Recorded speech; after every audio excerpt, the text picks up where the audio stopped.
Le langage C nous permet de créer nos propres types de variables, c'est-à-dire des types de variables personnalisés. Nous allons en voir deux, les structures et les énumérations. Créer de nouveaux types de variables va nous servir à réaliser des programmes plus complexes. Donc soyez attentifs tout de même, car les structures deviendront indispensables à partir de la partie suivante. Nous allons commencer par les structures. Donc une structure est un ensemble de variables qui peuvent être de plusieurs types, contrairement au tableau qui nous oblige d'utiliser un seul type. Donc je vais créer un type point qui va contenir le nom et les coordonnées d'un point. Alors une variable de type point va contenir trois sous-variables, on les appelle des champs.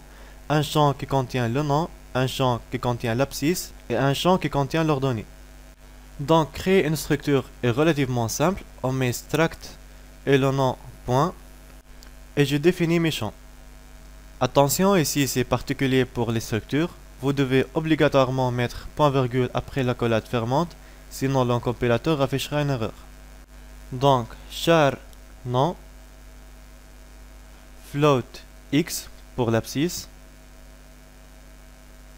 et float y pour l'ordonnée.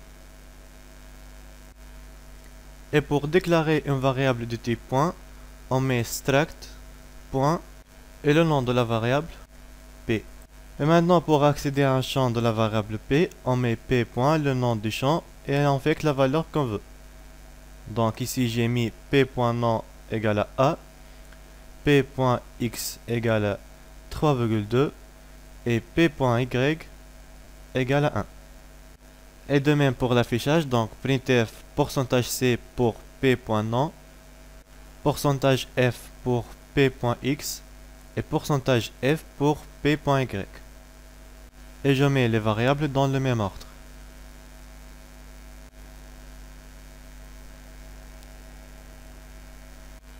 Et donc j'exécute.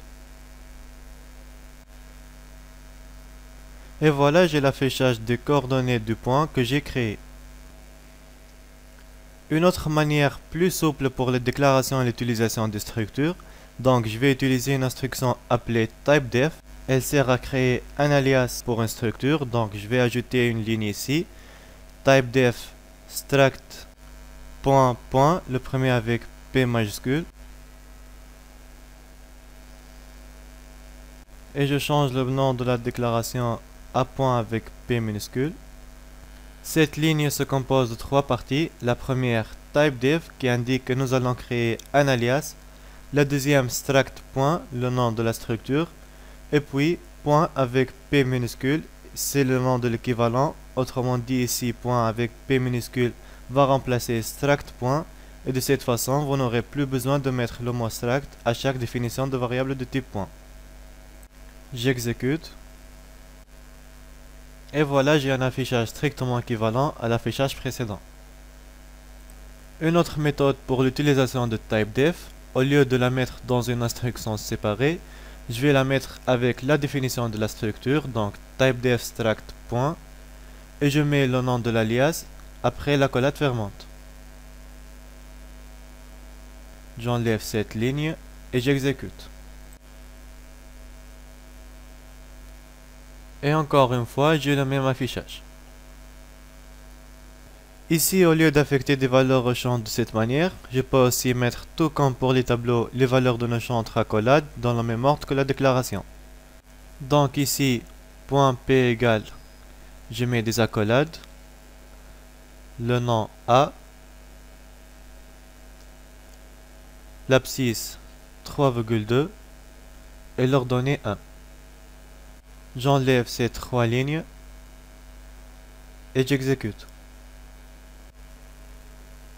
Et voilà, j'ai l'affichage souhaité. Et maintenant les pointeurs et les structures, donc je déclare un pointeur sur point.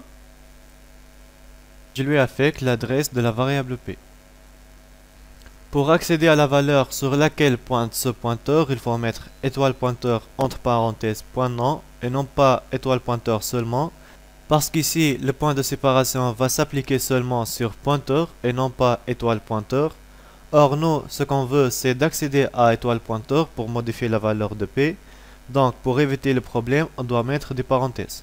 Donc ici, étoile pointeur point nom égale à b. Ou bien plus simplement, je peux mettre pointeur flèche non, flèche avec tiret supérieur. Ces deux instructions sont strictement équivalentes. Donc pointeur flèche non égale à B. Pointeur flèche X égale à 2.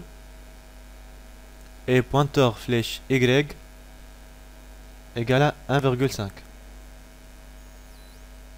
Je fais copier-coller pour l'affichage. Donc pour le premier affichage, on aura les coordonnées du point avant la modification.